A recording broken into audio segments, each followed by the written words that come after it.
नमस्कार. आपण कोणत्याही मंदिरात गेलो की देवाला पूर्ण प्रदक्षिणा घालतो, पण महादेवाच्या बाबतीत नियम वेगळा आहे. शिवमंदिरात कधीही पूर्ण फेरी किंवा प्रदक्षिणा मारली जात नाही, तर ती अर्धीच प्रदक्षिणा घातली जाते. यालाच सोमसूत्र प्रदक्षिणा म्हणतात. याचं नेमकं कारण काय, तर चला पाहूया याबद्दल सविस्तर माहिती.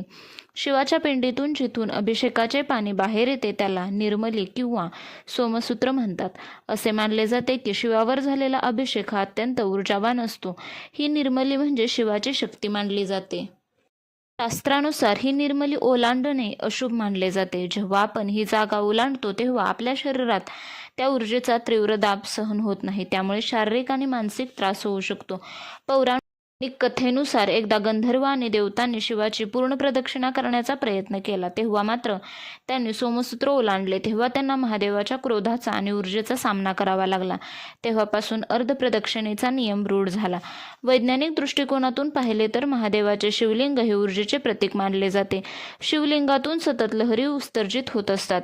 अभिषेकाचे पाणी ज्या मार्गाने बाहेर येते तिथे या ऊर्जेचा प्रवाह सर्वाधिक असतो.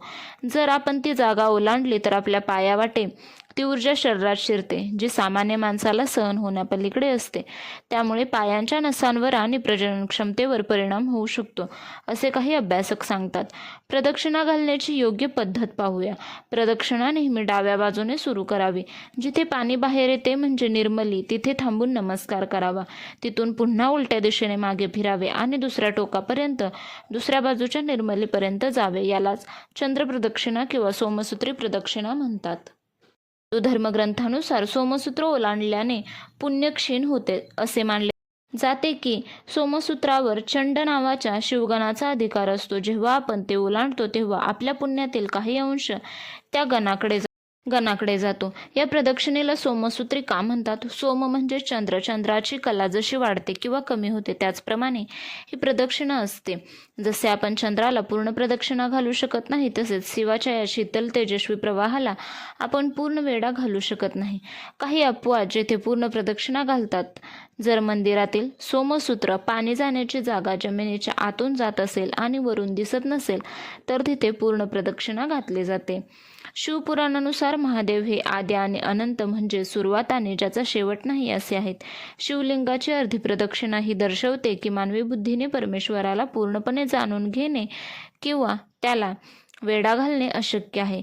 आपण जे काही पाहतो ते मर्यादित आहे, तर ईश्वराचे अस्तित्व अमर्यादित आहे.